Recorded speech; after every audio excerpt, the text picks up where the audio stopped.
বন্ধু বান্ধৱীসকল, আজি এটা নতুন ভিডিঅ'ৰ সৈতে আপোনালোকৰ সন্মুখলৈ আহিছোঁ। আজি আমি এটা সাধু লৈ আহিছোঁ। কণ ছাত্ৰ ছাত্ৰীসকলে শুনি ভাল পাবা।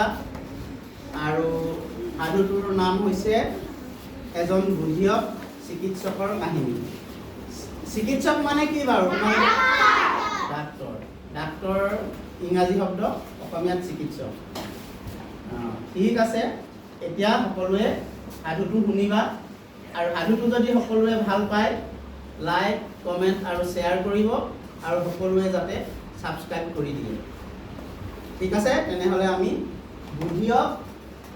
বুদ্ধিয়ক চিকিৎসকজন, এজন চিকিৎসকৰ কাহিনী ক'ম। তোমালোকে জানাই মৃত্যুৰ দেৱতা হৈছে কোন? যম। যমে কি মানুহ মৃত্যুৰ পিছত যমে নিবলৈ আহে বুলি কয়, বিশ্বাস আছে, হয়নে?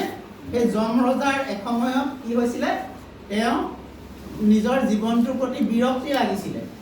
তেওঁ নিজৰ জীৱনটোৰ ওপৰতে বৰ বিৰক্ত হৈ কি কৰিছিলে, স্বৰ্গলৈ এদিনাখন স্বৰ্গলৈ যাবলৈ তেওঁ মন কৰিলে, ভ্ৰমণ কৰিবলৈ। স্বৰ্গত ফুৰি আহোঁগে বুলি যাবলৈ ওলালে। এতিয়া স্বৰ্গলৈ বুলি ওলাওঁতে গৈ থাকোঁতে তলৰ পৃথিৱীখনলৈ দেখিলে। পৃথিৱীখনৰ মনোমোহা সৌন্দৰ্যত তেওঁ বৰ মুগ্ধ হৈ পৰিল। ইমান ধুনীয়া সেউজীয়া পৃথিৱীখন। আমাৰ পৃথিৱীখন ধুনীয়া হয়নে নহয় বাৰু? হয়, আমাৰ পৃথিৱীখন বৰ ধুনীয়া, সঁচাকৈ বৰ মোহনীয়। তেওঁ পৃথিৱীখন দেখি অতি বিমুগ্ধ হৈ পৰিল, বৰ ভাল লাগি গ'ল। তেওঁ সেউজীয়া পাহাৰ, গছ-গছনি, জুৰি, নিজৰা, নদী, এইবিলাক সাগৰ, এইবিলাক তেওঁ দেখি পিনি পৃথিৱীৰ মোহত তেওঁ মোহিত হৈ গ'ল। পৃথিৱীখনৰ প্ৰতি বৰ তেওঁ আকৰ্ষণ হৈ গ'ল। এতিয়া তেওঁ কি কৰিলে, আকাশৰ পৰা লাহে লাহে পৃথিৱীলৈ নামি আহিলে। এই যম ৰজাৰ বাহনটোৰ নাম জানানে? যম ৰজা কিহত উঠি যায়? সকলোৰে বাহন আছে, সকলো দেৱী দেৱতাৰ। জানানে তোমালোকে? লক্ষ্মীৰ বাহন কি বাৰু? জানানে? হেঁচা। লক্ষ্মীৰ বাহন হৈছে হেঁচা। আৰু বিষ্ণুৰ বাহন হৈছে গৰুড় পক্ষী। আৰু যমৰ বাহন হৈছে মহ।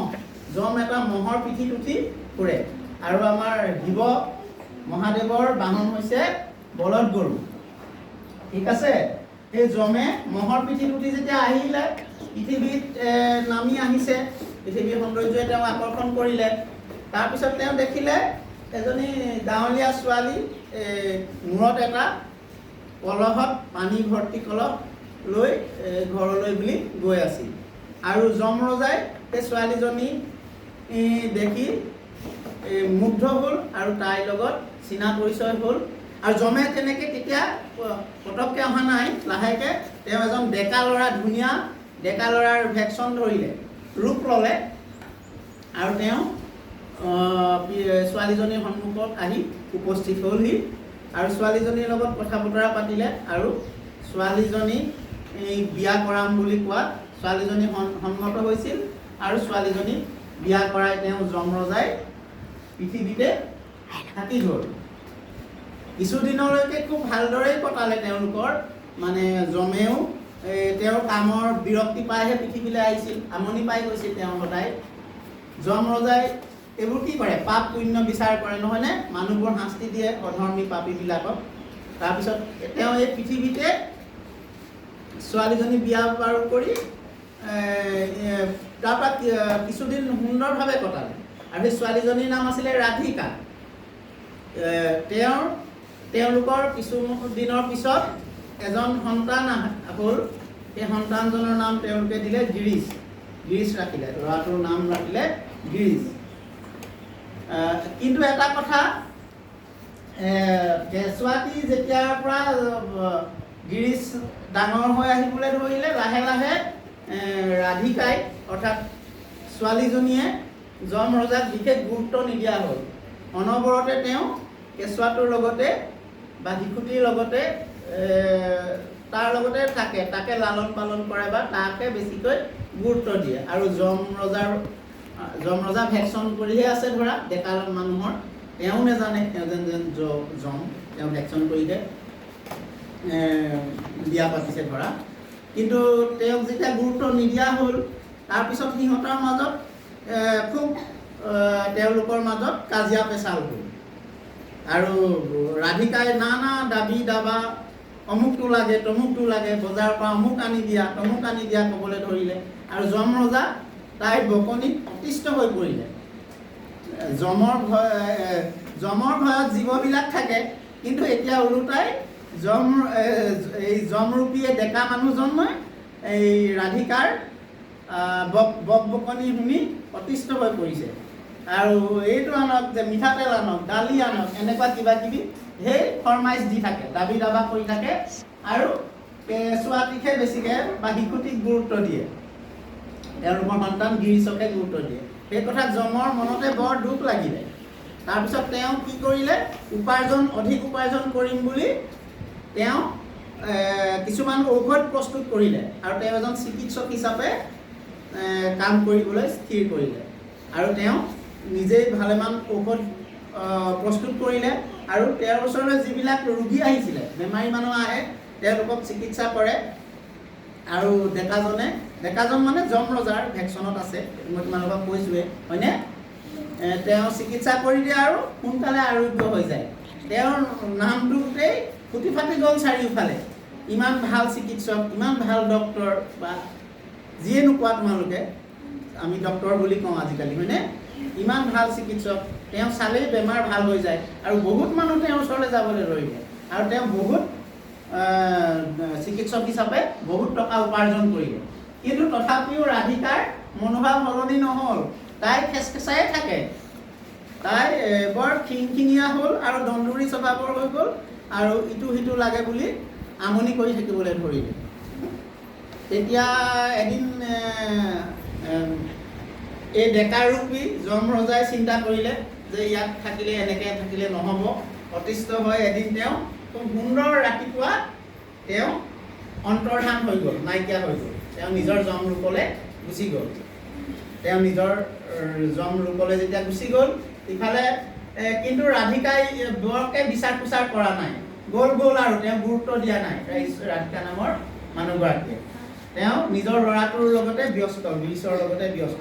আৰু গিৰিশক একো কাম কৰিবলৈ নিদিয়ে। অনবৰতে তেওঁৱে চব কাম বন কৰে।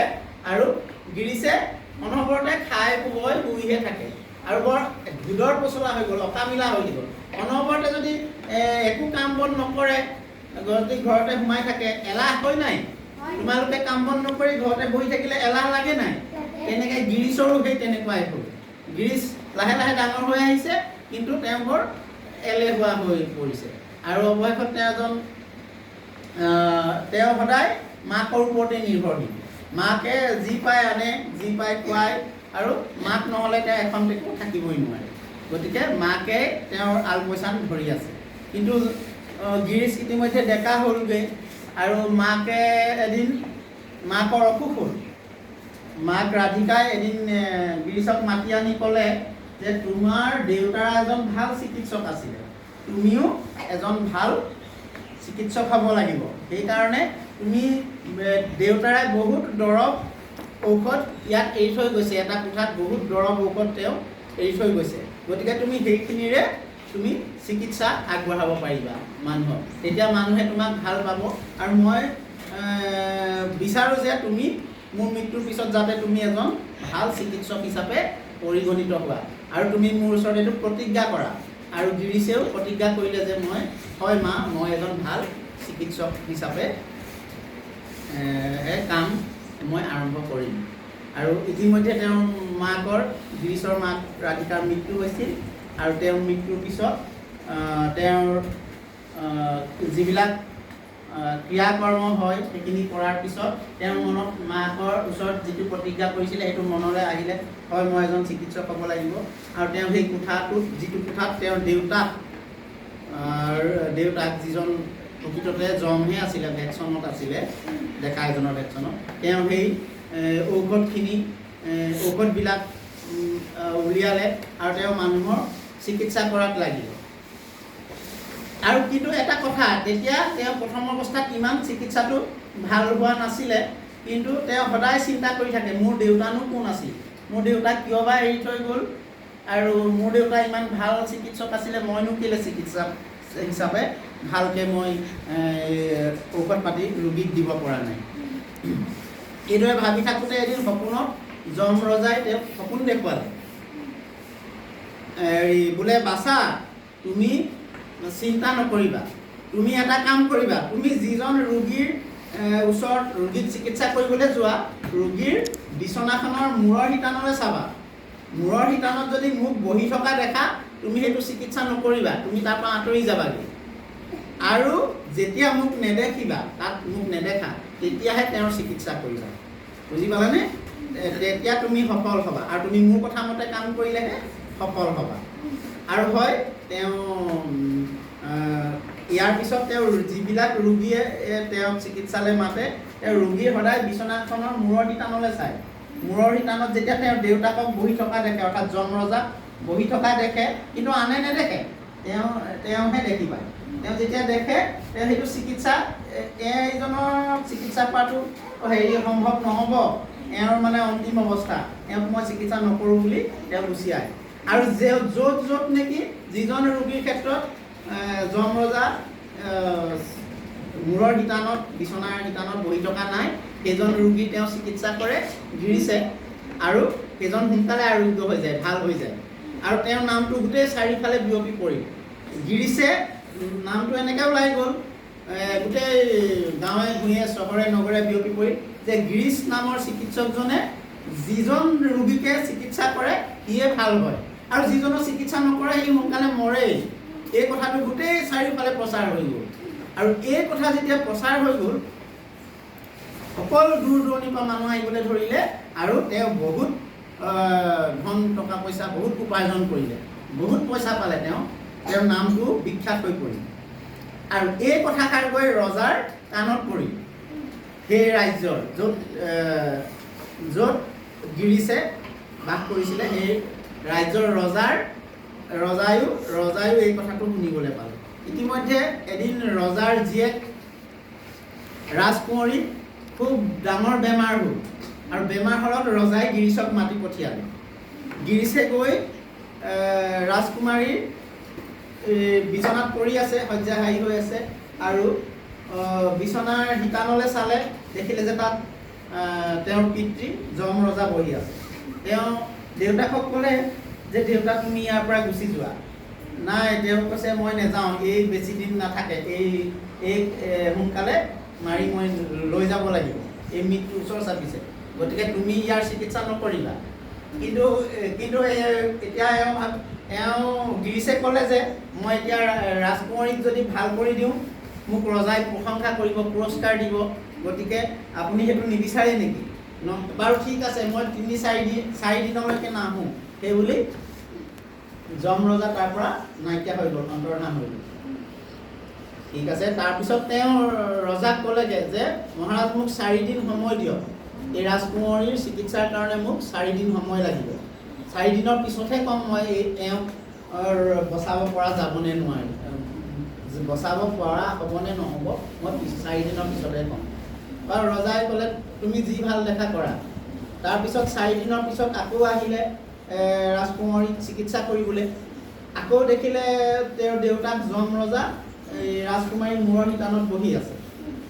দেউতা তুমি কিয় ইয়াৰ পৰা গুচি নোযোৱা, মই ৰাজকুমাৰীক ভাল কৰি তুলিব লাগে, আৰোগ্য কৰিব লাগে, কাৰণ তেতিয়াহে ৰজাই মোক প্ৰশংসা কৰিব, পুৰস্কাৰ দিব।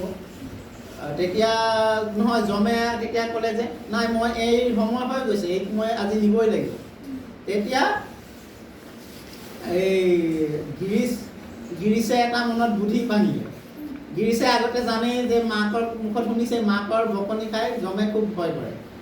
ঠিক আছে বাৰু, তুমি নাযাবা, থাকা, ৰ'বা, মোৰ মাক মই মাতি আনিছোঁ, এই বুলি কয় যেতিয়াই মাক মাতি আনোগৈ, মা আহি যাব বুলি ক'লত যমে আগতেই মাকৰ বকনি খাই মাকৰ ভয়ত পলাই থাকে, তেতিয়াই যম তাৰ পৰা পলাই হাত মেলিলে, আৰু এওঁ গিৰিছে চিকিৎসা আৰম্ভ কৰিলে, আৰু চিকিৎসা আৰম্ভ কৰিলে ৰাজকুমাৰী সুস্থ হৈ আহিল, ভাল হৈ আহিল, আৰু তেতিয়া ৰজাই ৰাজকুমাৰী যেতিয়া আৰোগ্য হোৱাৰ কথা গম পালে ৰজাই তেওঁক বহুত ধন সোণ দি পুৰস্কৃত কৰিলে আৰু তেওঁক ৰাজবৈদ্য হিচাপে ৰজাৰ চিকিৎসক হিচাপে তেওঁক স্বীকৃতি দিলে আৰু তেওঁ নিজৰ ৰাজকুমাৰীক তেওঁৰ সৈতে বিয়া দিলে আৰু তেওঁৰ আছিলে অপুত্ৰ ৰজাৰ পুত্ৰ সন্তান নাছিলে গতিকে তেওঁ ৰজাৰ মৃত্যুৰ পিছত তেওঁ সেইখন ৰাজ্যৰ ৰজা হ'বলৈ সক্ষম হৈছিল সাধুটো ইমানেই তোমালোকে কেনেকুৱা পালা